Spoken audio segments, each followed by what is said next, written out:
ఈరోజు ఇడ్లీ ఫ్రై చేద్దాం. ఫస్ట్ ఇడ్లీని ఇలాగా ముక్కలు కట్ చేసుకోవాలి.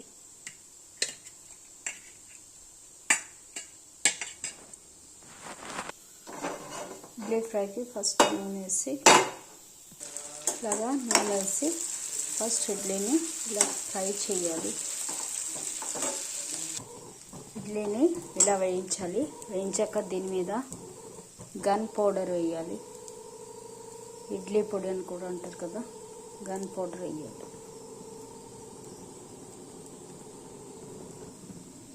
అంతే. ఇందులో కావాలంటే పోపు కూడా వేసుకోవచ్చు. ఆవాలు, మినపప్పు, శనగపప్పు పోపు కూడా వేసుకుంటే బాగుంటుంది.